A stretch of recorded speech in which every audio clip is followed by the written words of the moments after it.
Kembali lagi teman setia angkasa di BBQ Bahagia Bersama Quran. Dan kita akan mengkaji materi surat Al-Baqarah pada malam hari ini ya teman setia angkasa. Kalau kemarin kita sudah membahas surat Al-Baqarah juga Iya, di 32, 34 ayat 32 dan 3 sampai 34. ayat 32, 33 dan 34. Dan malam hari ini kita akan lanjutkan ke ayat berikutnya, yaitu ayat yang ke-35. 35 ya. ya. Oke Mas Rauf, sudah siap Mas Rauf? Ya. Assalamualaikum warahmatullahi wabarakatuh. Waalaikumsalam warahmatullahi. Alhamdulillah, ini setelah kemarin mohon maaf ada halangan kemudian nggak bisa berbagi di BBQ. berbagi di BBQ, dan alhamdulillah sekarang sudah bisa hadir lagi, dan acara kita semoga semakin menambah pengetahuan kita, juga semakin menambah keberkahan dalam kehidupan kita. Amin. Dalam rumah tangga kita, dan semoga dengan berbekal Al-Quran dalam kehidupan kita, maka semua aktivitas kita, aktivitas kehidupan kita semakin terarah menuju ke satu goal yang memang menjadi tujuan utama setiap manusia, yaitu mendapatkan ridha Allah di jannahnya. Amin ya rabbal alamin. Kemarin kita sudah membahas tentang 2 minggu yang lalu kita sudah membahas tentang pemuliaan Allah terhadap Adam sebagai khalifatullah fil ardi ya. Dimana Adam itu memang diciptakan oleh Allah, diciptakan oleh Allah dari tanah, itu memang untuk diciptakan menjadi khalifatullah fil ard ya, atau menjadi penggantinya Allah, menjadi pemimpinnya Allah di bumi ini, untuk menggantikan, mengelola gitu ya, mengelola, memanage bumi ini agar menjadi lebih baik lagi, atau mungkin ada hikmah tersendiri yang Allah simpan ketika manusia diciptakan. Untuk Adam ini nanti diciptakan Allah untuk bumi ini. Dan yang menarik ternyata sebelum Adam diturunkan ke bumi, maka Allah mengatakan kepada Adam, wa qulna ya Adam uskun anta wa zawjukal jannah wa kulla minha raqadan haitsu syi'tuma wa la taqrabu hadhihi syajarah fatakuna minadh dhalimin. Allah mengatakan kepada Adam, wahai Adam, tinggallah ini. Uskun, sukun itu tanda berhenti, mati, tinggal, diam di situ gitu ya. Diam di anta wazal juga, kamu dan istrimu. Dan Allah telah menciptakan Siti Hawa dari tulang rusuknya Adam. Walaupun ada pendapat yang lain, beberapa ahli tafsir mengatakan bahwa maksudnya dari dirimu itu dari sejenis gitu ya. Jadi ada yang mengatakan Adam itu diciptakan lebih dulu, ada yang kemudian diciptakan Hawa itu diciptakan lebih dulu, ada juga yang mengatakan Hawa diciptakan berikutnya.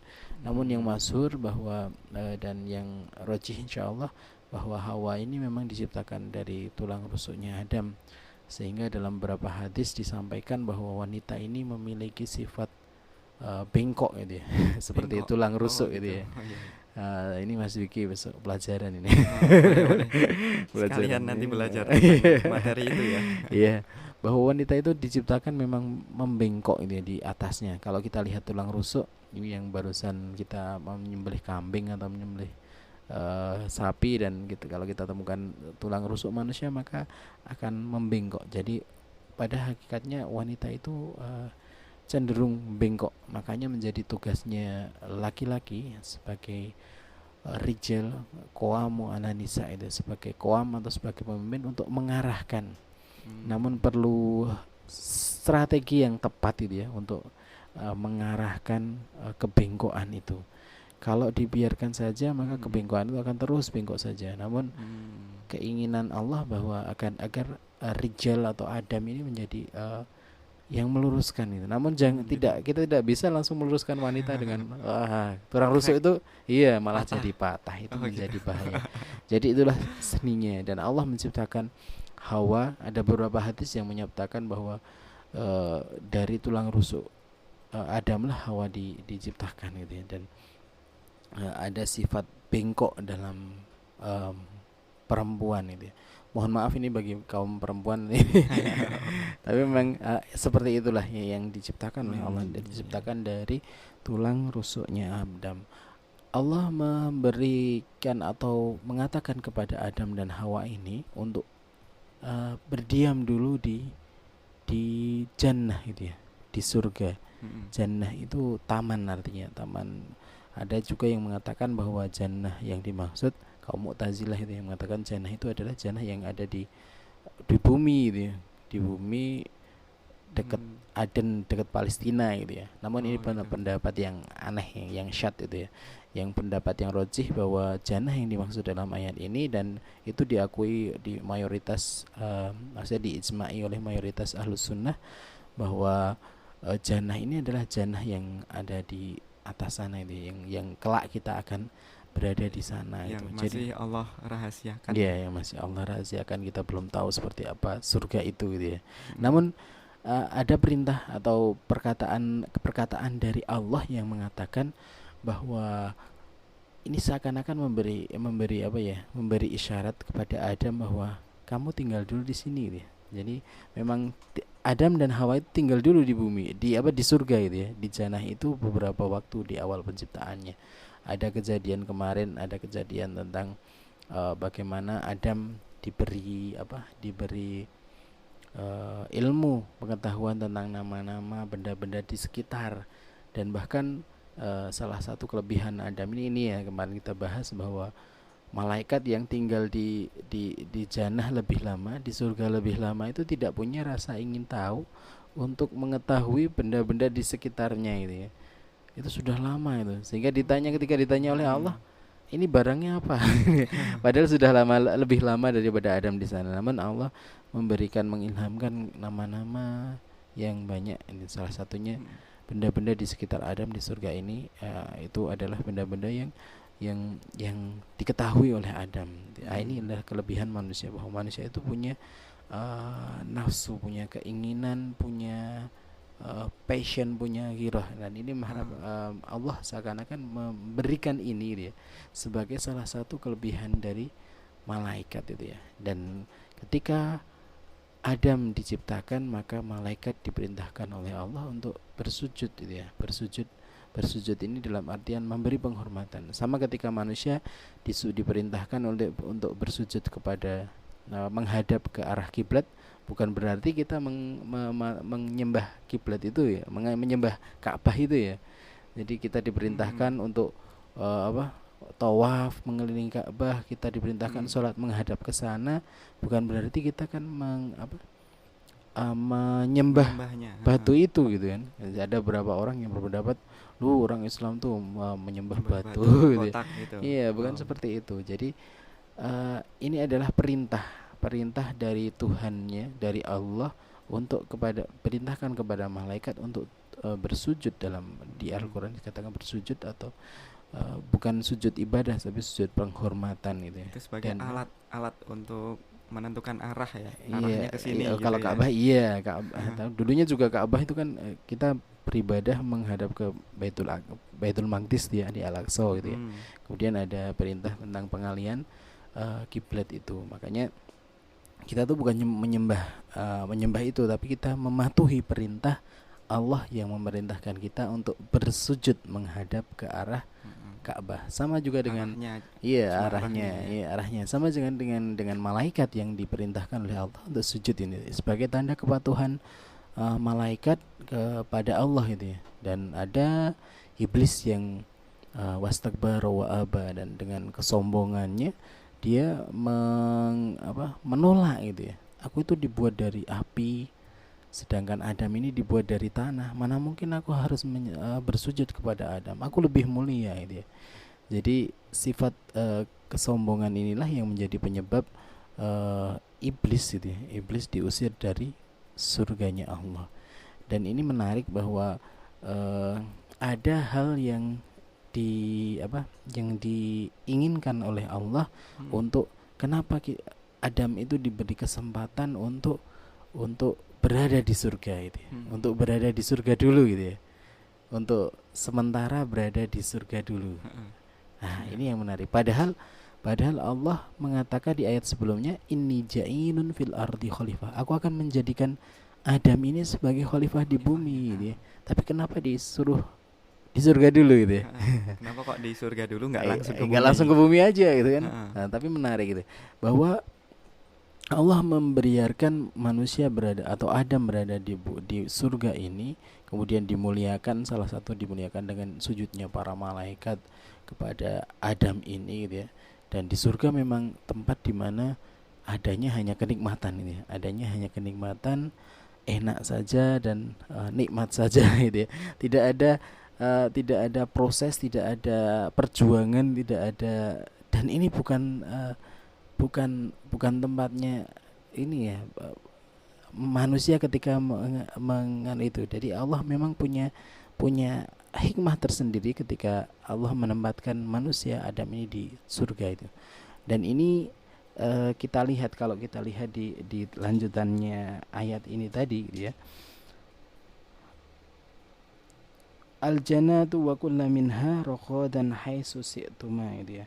Dan makanlah dengan nikmat, tinggallah di dalam surga, kemudian makanlah dengan nikmat berbagai makanan yang ada di sana, dan janganlah kamu dekati gitu ya. Tapi gitu ya, Allah menyebabkan atau menciptakan satu sebab gitu ya. Jadi manusia itu memang sudah punya keinginan gitu ya, keinginan, hawa nafsu, dan itu terpenuhi semua di surga itu ya. Dan ini merasa nyaman gitu ya. Sehingga Adam dan Hawa ini merasa nyaman. Dan akhirnya Allah menciptakan satu sebab gitu ya, menciptakan satu sebab di mana Adam itu bisa melakukan satu kedurhakaan atau satu kemaksiatan, sehingga itu menjadi penyebab gitu, penyebab Allah menurunkan Adam ini ke bumi gitu ya. Janganlah kamu mendekati pohon ini gitu ya. Ada satu pohon, ada yang mengatakan buah khuldi gitu ya. Namanya Allahu alam sebenarnya gitu ya. Hakikatnya ada yang mengatakan itu semacam anggur atau semacam apa gitu ya. Namun ini adalah satu larangan, satu hakikat di mana ini menjadi sebab Allah menurunkan Adam ke bumi. Jadi ketika Allah berkehendak sesuatu, biasanya Allah akan menciptakan juga sebabnya.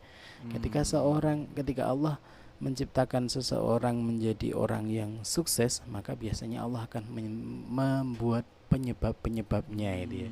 Sama juga dengan Nabi Muhammad ya. Nabi Muhammad ketika diinginkan Allah menjadi pemimpin gitu ya, menjadi pemimpin di masa yang akan datang, Allah meyatimkan dulu di masa kecilnya. Kemudian dia juga diberi job gitu, oleh pamannya untuk mengembala kambing ya. Dan mengembala kambing itu adalah satu the art of leadership gitu, seni menjadi pemimpin gitu ya. Memimpin kambing satu.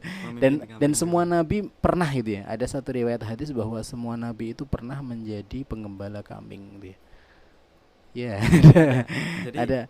Jadi itu profesi zaman dulu ya. Sejak zaman dulu ada satu profesi di mana kebanyakan para nabi, atau dalam hadis itu dikatakan semua nabi pernah menjadi pengembala kambing. Dan ini Allah menciptakan, ketika Allah berkehendak besok Nabi Muhammad menjadi leader, dia menjadikan sebab-sebab itu ya, sebab-sebab untuk menjadi kelak dia memang pantas menjadi leader tadi itu ya. Jadi kalau Anda saat ini mungkin menghadapi masalah, cobaan ini ya, dan Anda menyerah saat ini, maka Anda tidak bisa mendapatkan ke hikmah dari kenapa Allah menciptakan ujian tadi. Allah menciptakan ujian pohon khuldi tadi adalah untuk menguji Adam seberapa kuat dia, dan salah satunya menjadi sebab turunnya Adam ke bumi ini gitu ya. Itu. Jadi ketika Allah akan menciptakan satu kejadian atau satu keadaan di masa yang akan datang, maka Allah menciptakan asbabnya. Sama seperti Nabi Muhammad, sama seperti banyak gitu ya, yang sebab-sebab itu akan ada gitu ya. Gitu Mas Wiki. Oke. Tentu kalau kita berharap ya semua ujian itu ada hikmah yang bisa kita ambil, kemudian bisa meningkatkan derajat kita ya, Iya, derajat tentunya keimanan kita. derajat keimanan dan juga mendapat rahmat dari Allah Allah Subhanahu wa taala. Subhanahu wa taala. Dan sebab-sebab yang sudah Allah buat tadi kalau kita petik, ya kita hanya apa ya, menjalankan dengan penuh ketakwaan ya, terus kemudian ya penuh tanggung jawab juga Iya. dan penuh harap semoga Allah tidak menyesatkan kita dalam masalah itu. Iya. Begitu ya Mas Rauf Iya. ya. Oke teman setia angkasa, kita akan kembali lagi membahas di masih ayat yang ini Mas Rauf. Masih ayat yang ini ya, ayat yang ke-35. Tapi kita mau break dulu sebentar, jangan kemana-mana, tetap di BBQ Bahagia. Oke, 88,1 angkasa 7 teman setiamu. Kembali lagi teman setia angkasa di BBQ Bahagia bersama Quran. Kita lanjut lagi teman setia angkasa, kajian kita pada malam hari ini. Kita lanjut di masih di ayat 35 tadi, 35 bahwa kadang Allah menciptakan ketika menciptakan takdir, maka Allah menciptakan sebab-sebab di antaranya gitu ya. Kadang juga bahkan Allah menciptakan di mana Adam itu berbuat kesalahan gitu ya. Dan ini juga menjadi ibrah bagi Nabi Muhammad sebagai penerima wahyu Al-Quran ini, bahwa manusia itu memang punya kecenderungan untuk seperti itu ini, bermaksiat gitu ya, atau menjadi zalim dia, menjadi zalim. Jadi harapannya memang ketika Nabi Muhammad mendakwahkan Islam kepada umatnya itu memang iya ternyata dari awalnya memang manusia ini memiliki satu sifat yang bernama zalim gitu kan. Di ayat tadi diakhiri dengan watakuna minadh zalimin, ketika kamu mendekati pohon yang dilarang, maka kamu adalah orang yang zalim. Zalim ini adalah satu sifat di mana tidak meletakkan sesuatu pada tempatnya, itu adalah kezaliman. Dan manusia kebanyakan adalah memiliki sifat ini dia. Makanya salah satunya pelajaran yang bisa diambil oleh kita ya, sebagai mungkin seperti pewaris Nabi Muhammad yang mendakwahkan Al-Quran ini, bahwa memang manusia itu memiliki satu sifat zalim. Namun dari sifat kezaliman itu kadang kalau kita lihat ini di awalnya, bahwa kadang kezaliman itu itu kadang merupakan satu sebab gitu ya. Ada orang yang dengan berbuat maksiat gitu ya, berbuat maksiat sehingga dia taubatan nasuha, dan taubatnya itu justru jauh menjadikan seperti seorang yang dilontarkan jauh gitu ya. Taubatnya menjadi lebih baik jauh sekali karena berbuat satu maksiat itu ya. Kadang juga ada orang yang memang dijatuhkan dengan kemaksiatan dia, sehingga dia jatuh dari semakin menjauh kepada Allah. Makanya ketika kita mendapatkan cobaan menjadi cobaan ketika kita melakukan kemaksiatan kemaksiatan, maka kita contohlah Nabi Adam ini di ketika turun nanti ini ya kita bahas. Ketika turun maka dia akan mengatakan bahwa Rabbana zalamna anfusana, dia bertaubat kepada Allah. Kita lanjutkan dulu sebelum ke ayat berikutnya, bahwa setelah diberi satu larangan oleh Allah ini ya, dan ini menjadi kesempatan pula bagi iblis untuk menggoda Nabi Adam ini untuk memakannya gitu ya. Jadi ini juga menjadi satu sebab, walaupun Allah menciptakan iblis itu tidak tahu namun dia mendapatkan kabar bahwa dia Adam ini mau dijadikan khalifah fil ardh ya. Maka salah satunya adalah iblis ini menjadi penggoda bagi Adam dan bagi anak turunnya yang akan selalu menggoda, dan ini akan menjadi musuh ini. Maka jadikanlah iblis itu musuh itu. Menarik kemarin bertemu dengan dulu aktivis band Temanggungan lokal yang underground gitu ya, yang black metal gitu ya. Kan ada beberapa orang di black metal itu yang sampai mengagungkan iblis itu ya. Oh.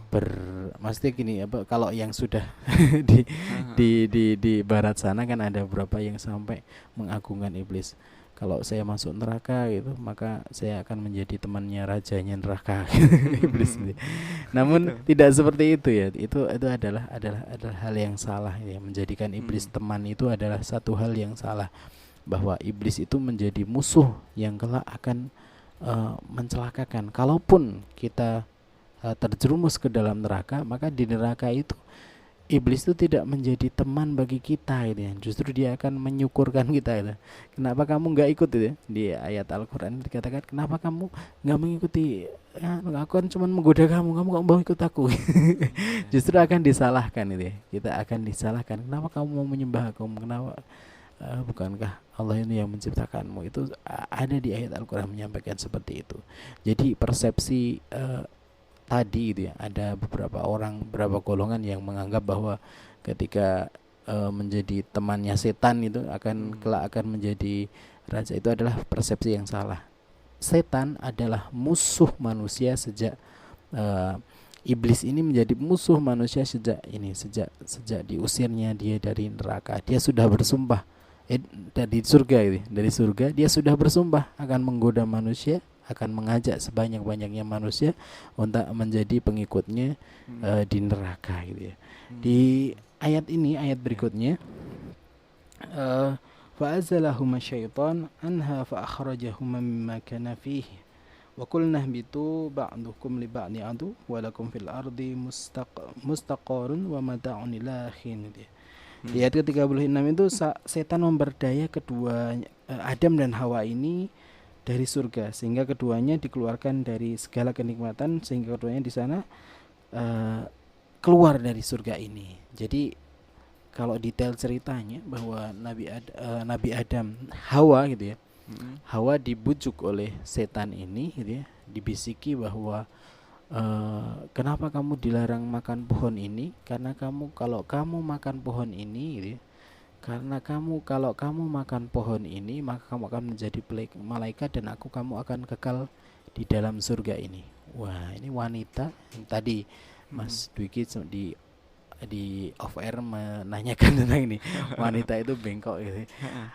Ya itu sama dengan ibundanya para wanita, Siti Hawa, ketika mendengar seperti itu, maka dia akan cenderung bengkok, melakukan kesalahan. Padahal sudah diperintah, sudah dilarang gitu ya, diwanti-wanti sama Allah, jangan kamu dekati pohon ini, nanti kamu akan menjadi orang yang dolim kalau kamu makan pohon ini gitu.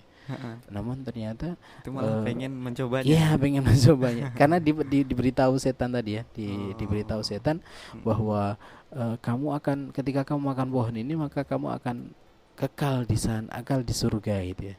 Diapusi sama setan itu, dan setan inilah tipu dayanya setan menggoda manusia gitu ya. Dan Hawa gitu ya, Hawa membujuk Adam gitu ya, membujuk Adam untuk juga memakan buah khuldi tadi. Akhirnya bukan cuma memetik tapi makan juga gitu ya. Makanya sehingga ini menyebabkan menjadi satu penyebab di mana Allah menurunkan Adam dan Hawa dari surga. Sekali lagi bahwa kadang Allah menciptakan sebab ya, sebab di sehingga terjadinya sesuatu. Kemarin sempat mendengarkan tausiah dari teman bahwa ada beberapa orang yang memang mendapatkan yang dicintai oleh Allah gitu ya. Orang-orang yang dicintai oleh Allah, Allah menyebabkan sebab-sebab dengan mungkin seperti di Palestina, di Rohingya saat ini, dan itu mengatakan bahwa Allah mengirim gitu ya, mengirim sebabnya berupa pemimpin-pemimpin yang dolim, musuh-musuh yang kejam, sehingga mereka mendapatkan kesyahidan di jalan Allah gitu ya. Itu menjadi satu cerita tersendiri, satu sebab gitu ya. Jadi ketika Allah menginginkan sesuatu, maka dia akan membuat sebab-sebabnya. Sama dengan Adam ini, di mana Adam ini diciptakan oleh Allah di awal memang sudah ini jailun fil ardi khalifah, akan dijadikan khalifah di dunia. Maka Allah menciptakan sebabnya. Namun sebagai pelajaran bagi diri kita bahwa ketika kita melakukan kesalahan, kita melakukan kedzaliman, itu bukan akhir itu ya, akhir sehingga kita menjadi orang yang terlaknat itu ya. Ketika bahkan orang-orang ini menjadi satu contoh bahwa Adam ini ketika sudah sampai ke bumi, turun ke bumi di ayat berikutnya, dia diilhamkan oleh Allah untuk mengucapkan Rabbana zalamna anfusana wa illam taghfir lana lanakunanna minal khasirin. Dia mengucapkan itu berulang-ulang sehingga Allah menerima taubat Adam ini, mengampuni dosa Adam ini. Namun dia sudah di bumi gitu ya, sudah di bumi, sudah tidak di surga lagi, diturunkan ke bumi. Ini bisa menjadi pelajaran bagi diri kita bahwa ketika suatu saat kita terjerumus karena godaan setan, kita terjerumus melakukan kemaksiatan, maka bertaubatlah itu ya, bertaubatlah kepada Allah, karena Allah ini adalah Zat yang Maha penerima taubat itu ya. Adam menjadi satu contoh bahwa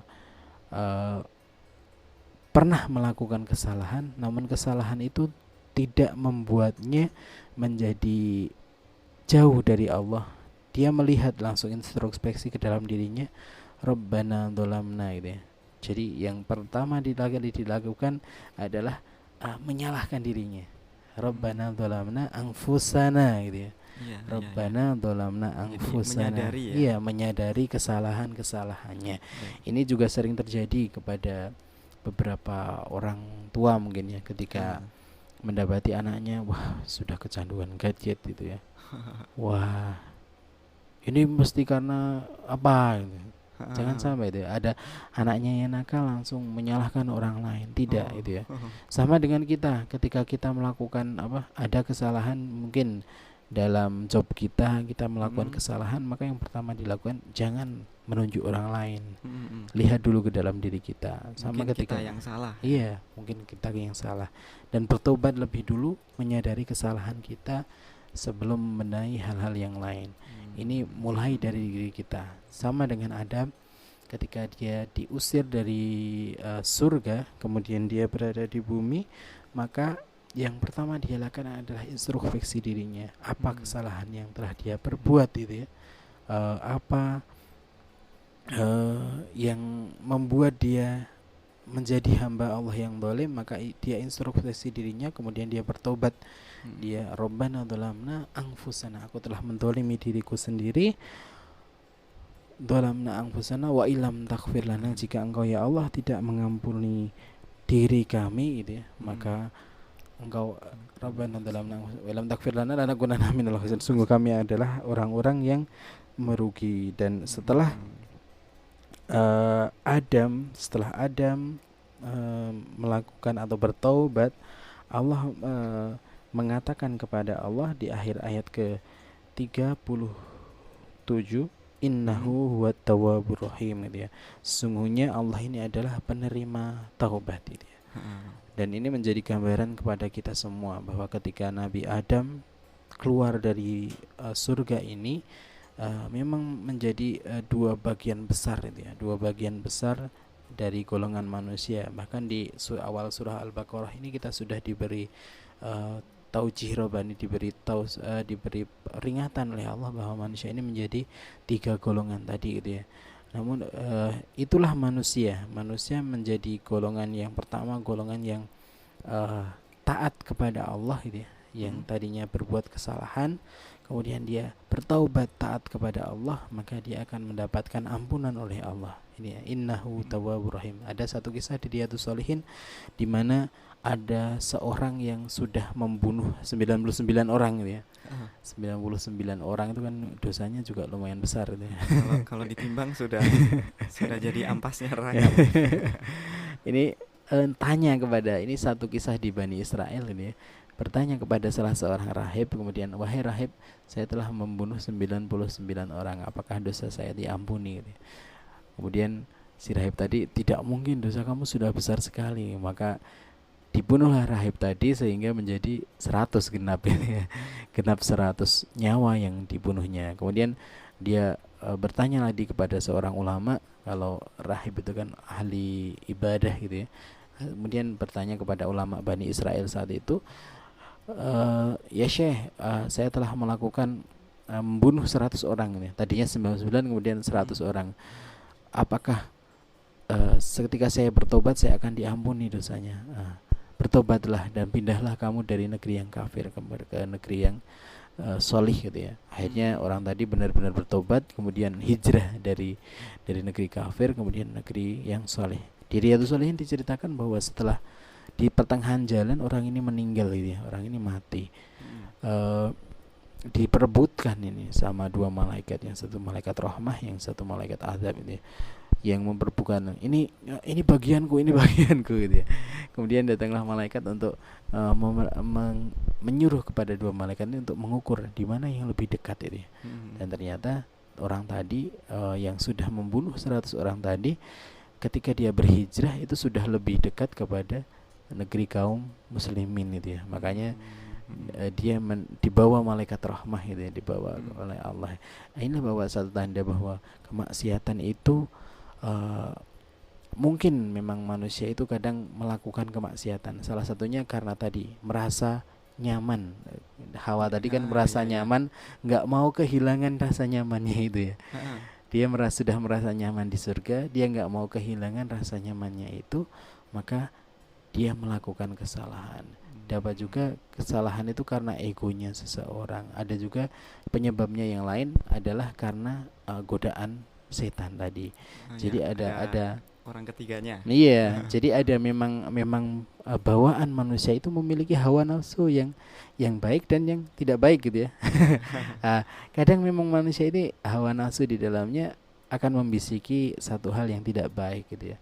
Di samping lagi ketika ada campur tangan dari pihak ketiga, dari iblis ini gitu ya, dari iblis, maka dia akan menggoda manusia. Dan iblis ini memang menjadi musuh bagi kita gitu ya. Kita jadikan musuh, jangan jadikan teman gitu ya. Jangan jadikan teman, kita harus menjadikannya musuh. Dan dari awal ini menjadikan musuh. Dan ini memang iblis ini sudah bersumpah gitu ya. Sudah bersumpah akan menyesatkan manusia gitu ya. Akan menyesatkan manusia ke jalan yang menjadi temannya kelak di neraka, untuk membangkang menjadi orang-orang yang zalim ini. Ada inner dari sebab dari dalam, dan ada juga sebab dari luar. Ini kasusnya Adam dan Hawa ini ada dua sebab tadi gitu ya, dari hawa nafsunya manusia dan dari godaannya setan. Dan itulah kadang manusia terjerumus ke dalam kemaksiatan. Dan manusia ini ada satu yang tadi, golongan pertama adalah orang yang manusia yang melakukan kemaksiatan kemudian bertaubat gitu ya. Melakukan kemaksiatan kemudian bertaubat. Kemudian yang kedua, bahwa orang yang melakukan kemaksiatan kemudian dia tidak mau bertaubat gitu ya. Dan terus melakukan kemaksiatan, dan ini adalah golongan yang kedua yang tidak mau bertaubat. Dan ini menjadi pelajaran bagi kita, sejauh apapun dosa yang telah kita buat, seberat apapun dosa yang telah kita buat itu ya, maka saat ini segeralah bertobat itu ya. masih terbuka pintu tobat buat dia. Iya. Ya. Kata Allah, innahu tawwabur rahim. Sebenarnya Allah itu adalah penerima taubat. Siapa saja yang ingin bertaubat, maka Allah terima. Innahu tawwabur rahim. Dia siapa saja, dosa sebesar apapun itu ya. Dosa sebesar apapun, ketika dia mau bertaubat, maka dia akan diampuni. Bahkan dosa syirik, dosa yang paling besar itu ya, menyekutukan Allah, maka ketika seorang itu mau bertaubat kepada Allah, maka Allah masih mengampuni dosanya. Tapi harus bertaubat gitu ya. Dan taubat yang terima adalah taubatan nasuha, di mana dia benar-benar mengaku kesalahannya gitu ya, mengaku kesalahannya dan berjanji dia tidak akan melakukan kesalahan itu lagi. Bukan taubat sambel gitu ya, yang wah pedes. Tobat.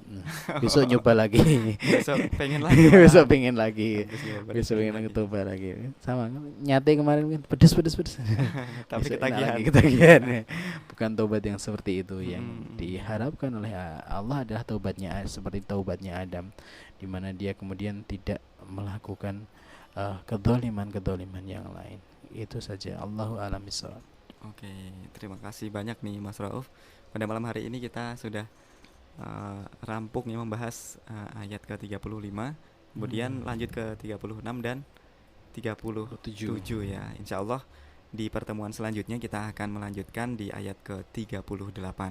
Dan semoga teman setia angkasa kajian tadi menambah ilmu kita dan juga menjadi jalan menuju hidayah kita kepada Allah. Dan kita semua berharap kita semua akan menjadi pribadi yang lebih baik lagi dan mendapatkan ini mas, sekali lagi apa, bahwa ini ya, kadang ada beberapa orang yang ketika sudah banyak berbuat maksiat itu kadang malu untuk bertaubat ini. Nah, ini jangan sampai ada di dalam diri kita. Dan siapapun saat ini yang mendengar kajian BBQ dan mungkin sudah sejauh apapun dosa yang telah Anda perbuat, maka segeralah bertobat. Allah masih menerima taubatnya dan Allah pasti mengampuni dosa-dosa yang telah Anda perbuat kalau Anda benar-benar bertaubat kepada Allah. Itu pesan yang kadang memang ada beberapa ini mas, beberapa orang yang kadang ketemu dengan saya, wah aku wisin rek tobat, rek dadi wong apik wis isin. Ada beberapa yang seperti itu. Enggak apa-apa untuk memperbaiki diri itu jangan merasa malu. Ya, gitu jangan merasa malu dan semalu apapun ya pokoknya labrak gitu, rasa malunya itu harus didobrak. Dan juga kepada teman-teman kaum muslimin itu ya, kadang ada orang yang pengen bertaubat berjamaah di masjid misalnya. Ada beberapa yang orang sampai tanya nih, dengarin yang masjid. Jangan sampai seperti itu ya. Ada orang yang bertaubat, orang yang tadinya berbuat maksiat kemudian menjadi baik, itu maka sambutlah itu ya, sambutlah dengan bahagia, bukan jangan didengarin itu malah menjadi apa ya, penghalang ya, iya, jangan menjadi penghalang hidayah. Maka kalau ada saudara kita yang tadinya sudah berbuat maksiat kemudian bertaubat, maka terimalah dan rangkullah dia menjadi saudara kita. Jadikan dia saudara kita bukan hanya di dunia, tapi jadikan dia saudara di akhirat juga. Oke, terima kasih banyak Mas Rauf sekali lagi, dan kita insya Allah ya Mas Rauf kita sambung ke minggu depan insya Allah lagi. depan, ya. Dan kita tutup bersama-sama Mas Rauf dengan bacaan hamdalah, alhamdulillahirabbil alamin. Kita semua pamit undur diri. Wassalamualaikum warahmatullahi wabarakatuh.